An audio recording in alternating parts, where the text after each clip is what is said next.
Vão paralisar um lugar, vão paralisar um setor, vão tentar protestar contra os aumentos, vão protestar contra as queimadas, vão protestar contra demarcações. E a gente não vê agoristas no meio desse movimento, entendeu? Tá criticando os agoristas, dizendo que não são anarquistas de verdade. Essas ações práticas. Que é o tema é esse, ó. Pessoas que estão defendendo o legado de Stalin, mas estão lá, entende? Aí você fala assim, não pode deixar essas pessoas estarem lá porque eles vão... Bom, eu sei historicamente o que aconteceu, mas tem muito trotskista e stalinista que eu conto essas histórias e nem sabem, que eles nem leram. Eu falo, foi assim? Foi.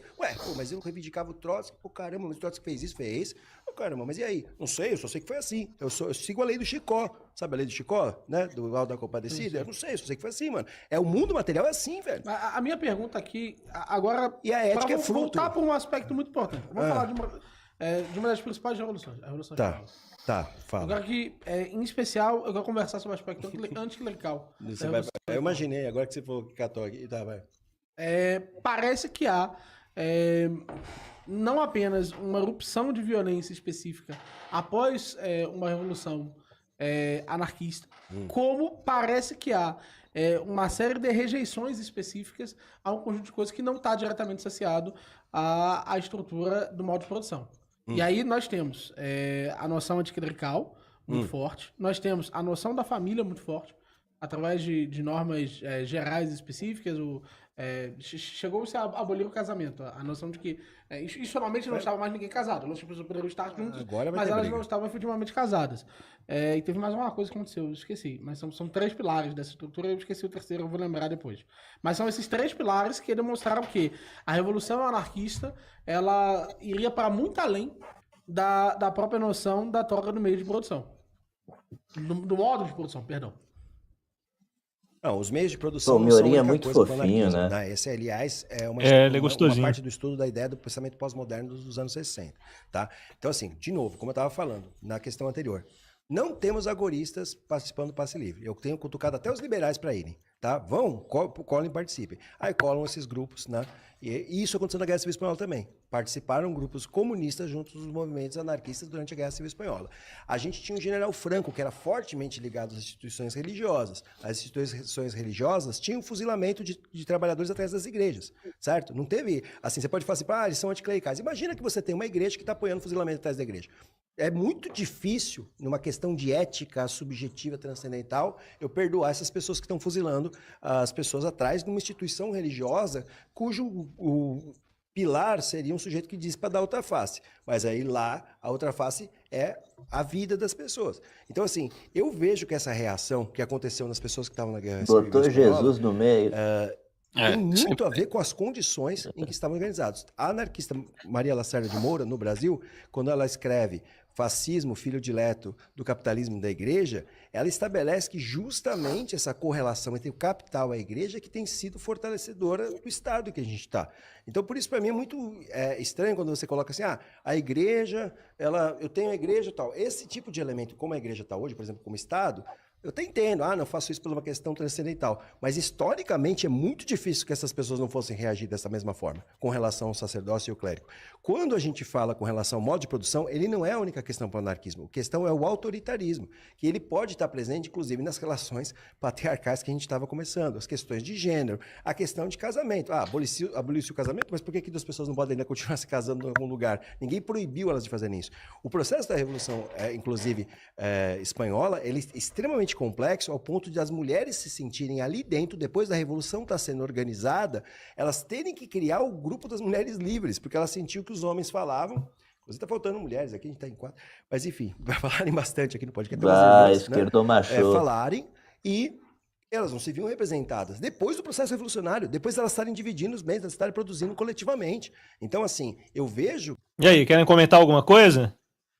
Cara, esse maluco aí, ele tá de brincadeira, né, velho? Porque na Guerra Civil Espanhola, o que teve de religioso assassinado, né, velho? Tipo, teve freira queimada viva, velho. Teve padre executado no altar, tá ligado?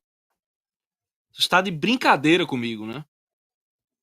Tipo, igreja profanada, sacrário arrancado, teve todo esse tipo de merda, velho. Tá ligado? Bolou? Não, bolei. Bolou, né? Bolei, né? Energia negativa, não gostei. Carneiro, algum comentário? Eu acho que esse cara aí só quer uma namoradinha. Olha. Eita, mas ó o Mioras aí, o Mioras tá respondendo. Vamos ver. Vamos ver. Aquela antiga frase muito repetida pelos anarquistas. Como que é? Livradas. Só estarei feliz quando as tripas do último rei foram usadas para enforcar o último padre. Sim, que não é dos anarquistas, né? Da Revolução Francesa. É utilizada com veemência pelos anarquistas. Inclusive, já te ouvi repetindo algumas vezes. O cara vai achar que vai pegar o Miorim errado, rapaz. Inclusive, deixa eu pontuar bem. Isso. Cadeira Mas, comigo, cara. Há essa noção clara de que existe uma quebra. Não só existe uma série de processos inquisitoriais, e você repete muito sobre a Inquisição. Sim. É a sua principal objeção contra a Igreja Católica. Como... Espero que seja a sua também. Esse maluco, eu vou Não passar o vou meu pau na conversar cara sobre dele, isso. meu irmão. Porque Vou ela não passar faz meu parte pau da na cara autoridade. dele, tá ligado? Porque ela não faz Continuar parte da falando desse autoridade jeito. hierárquica. Isso. Não, porque, do meu ponto de vista, da forma como eu trato essa questão... Só eu posso conversar com a Inquisição para virar um tipo de armadilha contra mim, mas você não pode entrar com fé para falar da Inquisição. Fale para o mundo. É porque o que acontece? Se a gente trata a Inquisição, a gente vai tratar de um paradigma de uma pessoa não religiosa para uma pessoa religiosa. Sim. E a gente está esquecendo que existia Olha a elegância do uma série de Miorim, princípios que cara. a Inquisição seguia. Uma delas é que ela serviria a católicos. Certo. Para você ser católico, você precisava ser batizado. E a igreja condenava o batismo forçado. Certo. E você precisava Porque aceitar... o bebê aceitava, no caso. Quê? Os bebês aceitavam o batismo, é isso? Não, mas você poderia deixar de ser católico. Ah, tá. A qualquer momento. Então, há a possibilidade de sair efetivamente da igreja. E esses indivíduos preferiram morrer como parte específica da igreja do que não. E o que acontece? A igreja não matava as pessoas. Iam fazer o Estado. Ah, sim. Porque o que se fazia era remover a proteção da igreja. Era isso que se fazia. Sem a proteção da igreja, aí sim eram estabelecidas penas seculares. Mas a visão que a igreja tem hoje é muito clara. A igreja é contra, sempre foi, na verdade, contra a conversão forçada. Certo. E mais do que contra a conversão forçada. A igreja acredita na liberdade de consciência hoje. Certo. A igreja defende, desde o Concílio Vaticano II, a liberdade de consciência. Mas isso é histórico, a gente tem que ter uma Não, mas consciência... haviam figuras específicas, um exemplo muito simples. São Francisco de Assis parece ter sempre defendido a liberdade de consciência. Sim, na época dele. Nós temos ali uma série de exemplos. A última carta de São Francisco de Assis nem foi aceita pela Igreja Católica. Um pouco depois a gente teve calvinismo, luteranismo. Mas nós temos uma série de exemplos históricos de figuras que, de uma forma ou de outra, defenderam uma forma de liberdade de consciência. Nós temos Molina, nós temos o próprio São Francisco. Pelágio.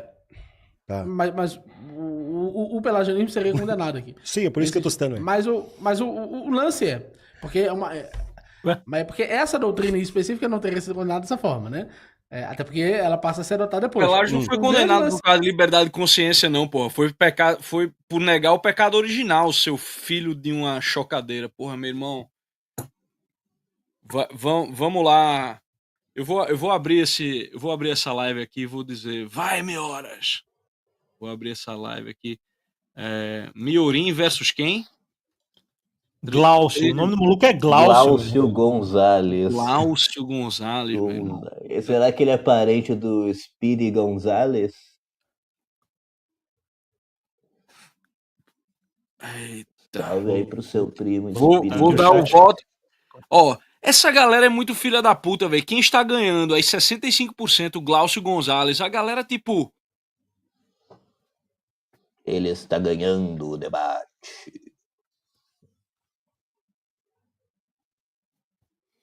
Caralho, velho. Estão de brincadeira, né?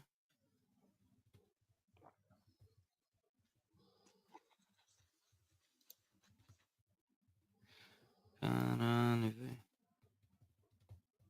Aqui, ó, ao vivo. Ó, aí tem os protestantes torcendo aqui, né? Por causa que falou de igreja e inquisição. Quando tá vendo, ó, quando é pra bater, quando é pra se rebelar contra a igreja católica, junta todo mundo. Sim. Pois é. Alguém traduz o que o meu está falando. Pô, vocês são analfabeto mental, né, velho? A galera é muito jumenta, A galera véio. não é analfabeta, não consegue pensar, velho. Não. E outra, o Miorim tem todo um cuidado. O Miorim tem todo um cuidado em escolher as palavras dele, tá ligado? E o outro lado sempre é o espalha-bosta da extrema. Por exemplo, eles já não estão mais falando do assunto original, porque o maluco trouxe Inquisição, trouxe um monte de coisa. O cara, é a estratégia do arenque vermelho, né? O cara chega. O cara chega com peixe podre, tá ligado? Tipo, aí o cara, porra, meu irmão, o cara tem que tratar disso daqui antes de chegar na questão, tá ligado? Aí o cara sempre termina jogando um monte de coisa, né? Sim. Você, tipo, dá pra você contar umas 10 mentiras, tá ligado?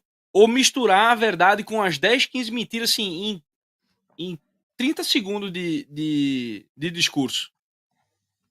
Né? Ó, o Miorin ia ter que desmentir a questão da... Ia ter que explicar a relação da Igreja Católica com o regime de Franco. Né? Sim. Aí agora ele tem que explicar a Inquisição, saca? Sim. Isso é uma putaria. Isso é uma putaria. O cara tá, tipo... Aí já jogou um pelagianismo ali, de brincadeira. Não, aí tipo, ainda misturou liberdade de consciência com pelagianismo, tá ligado? Então, véi, o maluco tá espalhando merda, tá ligado? Cada merda dessa demora, tipo, Inquisição. Quando alguém fala Inquisição, véi, pra gente tratar desse assunto, a gente vai precisar de algumas horas aí pra entender o negócio, né? Algumas horas, assim, com um cara que manja pra caralho, explicando, ó, foi assim, assim, E assim. mesmo se ele quisesse fazer uma explicação só pra tocar no assunto, ele ia precisar de uns 15, 20 minutos, tá ligado? E ali os caras têm, sei lá, 2 horas pra conversar do todo, tá ligado? De um monte de coisa que nem é esse o tema, tá ligado? Não, e outra, eu digo mais, o Tribunal da Inquisição foi infinitamente superior aos tribunais sumários que se estabeleceram em qualquer revolução. Porra. Tá ligado? Pega o que a Inquisição matou, né? E que não foi nem a igreja, de fato, que matou, em, sei lá, em séculos, né? Não dá o que uma Revolução Francesa mata, tipo, em um ano, primeiro ano, tá ligado?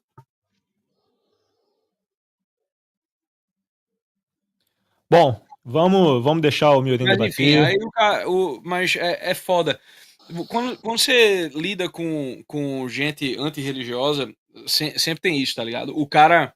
Eu tava vendo um vídeo do Christopher Hitchens, tá ligado? Irmão, merda atrás de merda, atrás de merda, atrás de merda. Eu digo, meu irmão, pra limpar cada uma dessa merda aqui e mostrar que você não está entendendo o que é que aconteceu de fato, tá ligado? Tipo, velho, é um ano. Só que leva, tipo, 10 minutos pro cara falar as merdas dele. Sim. Né? Aí ainda pra ter uma plateia de cretinos dizendo que o Miorin tá tomando um cacete. É de fuder. De um maluco com o nome de Glaucio, né, velho? Dizendo que que precisa explicar o que ele... Alguém explica o que o Miorin tá falando. Porra, meu irmão, presta atenção, cara. Tá ligado? A galera tem muita má vontade com o Miorin também, pelo lance dele ser gordo e por ele ter a língua presa e a voz dele ser fina e... Caralho, tá parecendo a Chiquinha defendendo o Chaves agora, né? Não, isso aqui é a verdade. A galera tem má vontade com o Miorin por causa disso, cara. Tá ligado? Tipo, é um... Que ele é gordo, sim, e daí? Que ele tem a língua presa, é um sim, negócio e que daí? mostra que, tipo, direita e esquerda no Brasil são unidos pelo darwinismo social, tá ligado? São unidos pelo darwinismo social. Olha só. Que E pelo inglês quer dizer... anticatolicismo, né? Vai, vamos voltar aqui então pra pauta. Mas pareceu a Chiquinha defendendo o... Pareceu. Cara, foi muito... Só porque o Miorin... O maluco tá comentando aqui no chat a questão do Miorin ser prolixo. Cara, mas eu achei ele tá falando super bem. Falou super tranquilão. Sim. Né? Sim, cara, eu fiquei Falou muito impressionado. bonito. Aqui na nossa live, às vezes o Miorin se empolga, velho. Aí, tipo, aí fala pra caralho. Beleza, tá ligado? É que quando tem convidado, ele gosta de debater, ele leva as coisas mais a fundo, né? Aí, às vezes, fica mais prolongado o debate dele. Ele manda bem no debate. Muito bem. Também a galera se vamos continuar aqui. E uma última parada que a gente tem que falar é isso aqui, né? É o nosso canal de cortes, que voltou agora, tá bombando, já tem 588 inscritos. Pessoal, aí tem cortes maravilhosos. Inscrevam-se no canal.